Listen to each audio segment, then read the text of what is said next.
Real quick, here's a midweek recap of the trades I've taken in Aapl so far today. First of all, here I did have the volume I was looking for, according to my previous video. Did break below 150, came right back above it. When that occurred, got in some 150 calls at 167 and out at 265. Not 100% gain, but I will take it. It was $1 per contract almost, so nice trade there. Also on stock twits, I noted there was a significant amount of volume on a retest of that level, which prompted me to go ahead and get in another round of these 150 calls at 177. As I tightened my stop up, I should have waited a little bit longer, but it is what it is. I got trailed out at 164, which is the very bottom of this candle, so that kind of sucked, but it is what it is. Later on, I did mention above 150.50 I would go ahead and jump in some more calls, which I did. 150 calls at 182. Stop loss was quite a bit looser than the previous ones. Not a huge position because price action is below my significant moving averages, and if you watch any of my videos, most of the time when it's below the 8 and 21, I'm going to be bearish. However, the candlestick pattern did tell me to go ahead and stay bullish. It was likely going to be a bounce.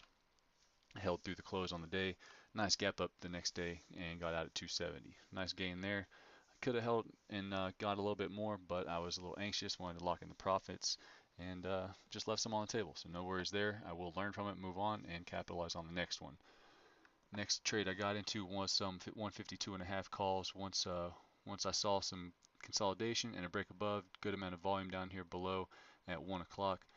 Pushed up, got in some 152.5 calls at 120, trailed me out up here at 195. So again, not 100% gain, but when trail stops come into play, you don't always get 100%. So overall, a good trade there and very profitable for the week. Yesterday had a nice gap up and decent amount of buying pressure to push it up over 154. Was no follow through on it, however.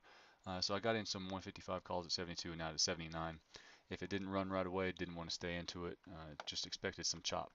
Ran right into the 8-day EMA, which does have technical sellers. I mentioned to a couple of people offline.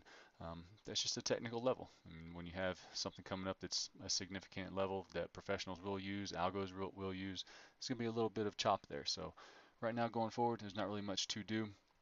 I do have a pattern here that I'm looking at, possible break above and below.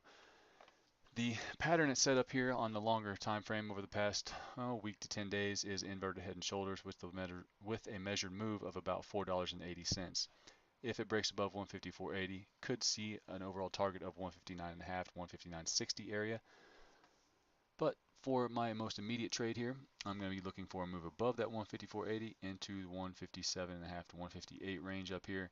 Reason being is that was the previous breakdown. Whenever there is a noticeable breakdown like that that causes a waterfall, there will also be technical players there because if it happened once, they're going to bet on it happening again. Plain and simple. That level will also coincide with the 50-day simple moving average, which should keep moving up just a little bit more throughout the next couple of days. So we'll be right around 158 as well. And there are a couple levels of resistance up there, so I'm not going to be too uber bullish. I'm not going to go ahead and throw the farm at any kind of bullish trades here. Just going to be patient, take my normal trades, and see what happens. If it breaks below 154, I will be able to take some puts and look for a target down here around this gap fill of 150.5. Those would be my trade plans going forward for today. We'll see what happens.